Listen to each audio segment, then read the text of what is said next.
So in Gen 1, we know that your rival was the final boss, technically, in the final versions. But if the games were longer, we know that Professor Oak would have really been the final boss.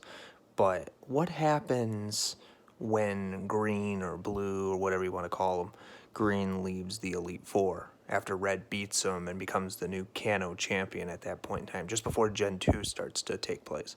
Because we all know that Red went on another journey and he managed to conquer the Kanto, the Johto region, but he also went up to Mount Silver and was training. So he went on his own adventures and probably conquered that as well, without a doubt. But whatever happened to Green besides him being a gym leader in the Viridian City? Because Giovanni's no longer there to take it over. So, well, if you think about it, Palatown is really close to Viridian City. It's north of it in the Kanto region.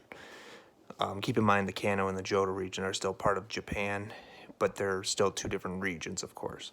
So Professor Oak is still studying research in the Palatown, which is south of Viridian City, and Palatown is, Viridian City is north of Palatown.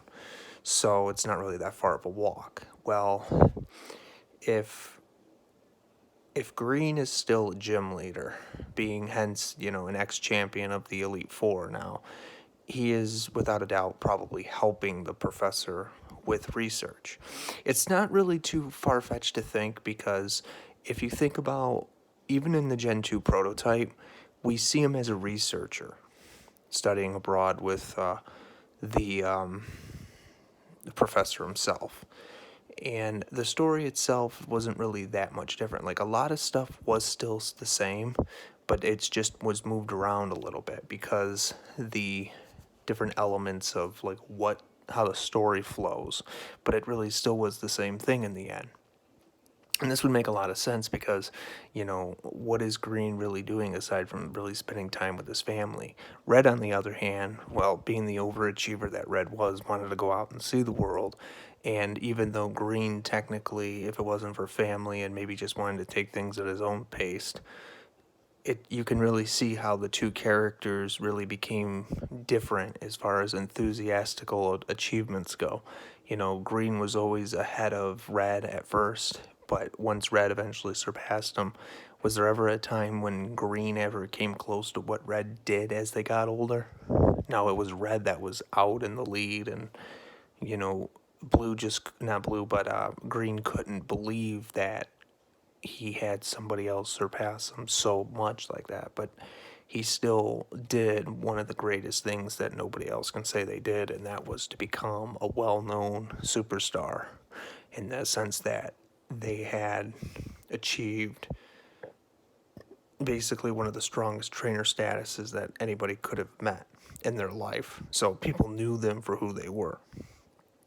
And they traveled to different parts of the world and got to see it for what it was, rather than what people thought.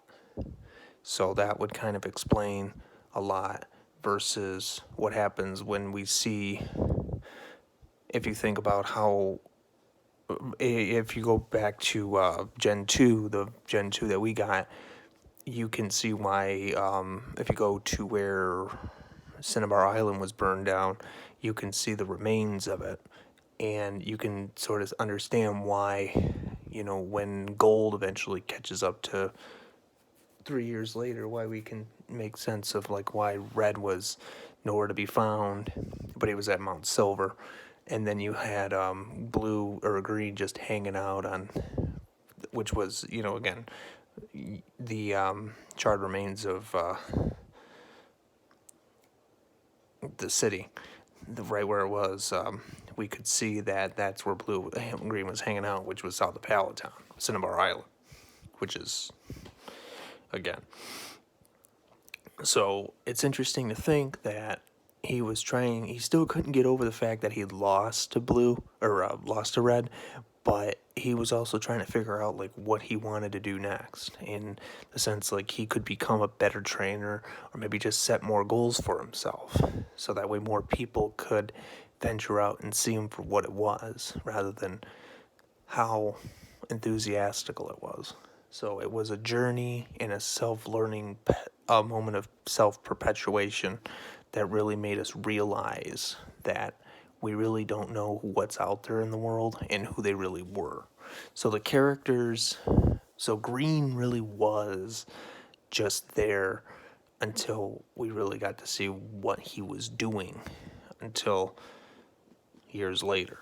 And then later on, I guess everything else is debatable, but it'd be like he went out and helped the professor with his achievements.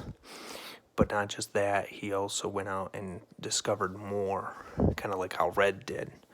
You know, maybe not, maybe at one point a serious trainer, but as time goes on, he was more of a trying to understand how to better himself and figure out more things in life rather than just what he had known when he was a child. And the professor would have been proud of him, being that that was his grandson. Could have went on to be a professor himself, especially with the amount of achievements that he had achieved in such great philosophy such as that.